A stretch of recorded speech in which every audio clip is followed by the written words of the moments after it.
Experian Boost brags that it can instantly raise your credit score for free using your everyday bills, including your rent. But how does it work and is it worth it? Hey everyone, I'm Bradford, the Penny Pinterest Guide to Personal Finance. Let's review Experian Boost by breaking down how it works, seeing what else it offers, and if making an account is worth it. When I first saw the commercials for Boost, raise your credit scores instantly, I assumed that it had to be a scam like everything else that promises to instantly raise your credit score. But with such a large company advertising nationwide, there had to be some truth to it, or else they would have already been sued into bankruptcy. So how is Experian Boost actually able to raise your score? To understand that, you need to understand how your FICO score is calculated, which is based off of 5 factors. It's going to be payment history, amounts owed, length of credit history, new credit, and then credit mix. Normally, the only things that affect your score are going to be those that are directly related to credit, like carrying a balance on your credit card, paying off your student loans, or applying for a mortgage. But since Experian is one of the big 3 credit bureaus, they have the ability to add other things onto your credit report, like bill payment history, which is exactly what Boost does to be able to impact your credit score. When you link a bank account or credit card, they analyze that to see what bills or other things that you have on there that come from their approved list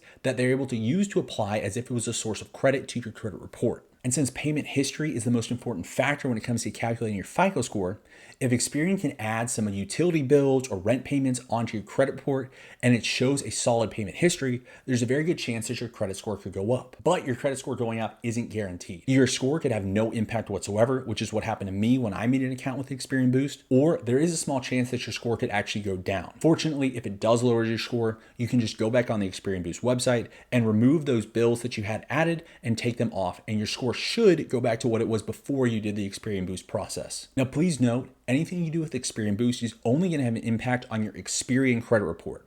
It's not going to have anything to do with your TransUnion and Equifax reports. While all of this is marketed as free, nothing ever truly is. While you aren't paying dollars to be able to use this benefit, although they are going to try to get you to upgrade to a paid version every single time you log on, you are paying with your information. Experian can offer this service without charging an upfront fee to you because lenders go and pay Experian to be able to provide targeted credit offers to you based on your credit score. Now, this might not be a big issue to you, but it is important to understand how Experian's actually making their money, especially since they're offering the service to you for free. And while potentially raising your credit score is the main point of Boost, there are a few other neat features that they do offer on their website. Now, probably the main thing that you're going to notice on the Experian Boost website is going to be underneath this credit tab.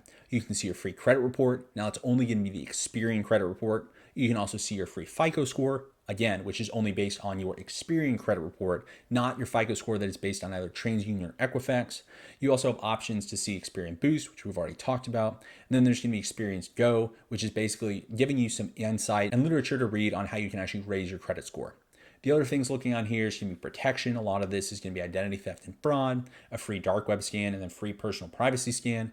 Now, the free versions of this are going to be very limited. You're not really going to get the biggest benefit unless you actually upgrade to their paid version, which I don't necessarily recommend.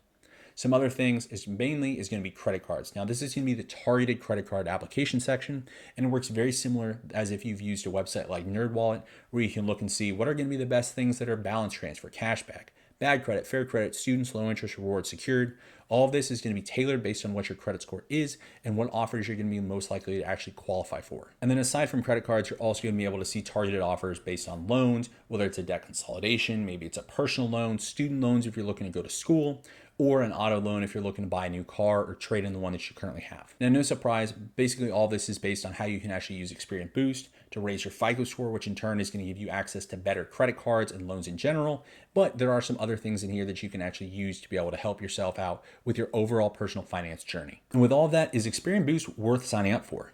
With all things, it's going to depend. If you have a really established credit score, particularly if you have a higher credit score, let's say in the high 700s or even into the 800s, using Experian Boost to add on some other bills is probably not going to have much of an impact at all when it comes to raising your credit score. On the other hand, if you have a younger credit history or even just a lower score, but you do have a solid payment history when it comes to your bills, using Experian Boost and linking your accounts probably has a pretty good chance to raise your score. Now, the increase that it could potentially give you is probably going to be in the single digits or even the low double digits. So it's not going to take you from a 500 up to an 800, but the potential is there that it could bump you up from a fair to a good or good to an excellent, depending on where your credit score actually falls. Now, the biggest weakness when it comes to using Experian Boost is that it's only going to apply to things that relate to Experian. It doesn't going to have any sort of impact when it comes to your credit reports with TransUnion or Equifax. So even if you are able to boost up your credit score using Experian Boost, if the lender that you go to pulls your credit report and then your credit score from one of the other lenders, Experian Boost isn't going to do anything for you. Now, overall, is it worth it?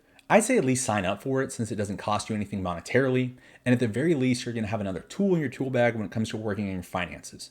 Now, probably the biggest thing to watch out for is please don't get tricked into having to sign up for their paid version just to get access to your credit reports from Equifax and TransUnion. You can get both of those completely for free, and it's mandated by federal law, and I teach you how here in this video. Thanks for watching, and please remember, from your first penny to your first million, we're here to help.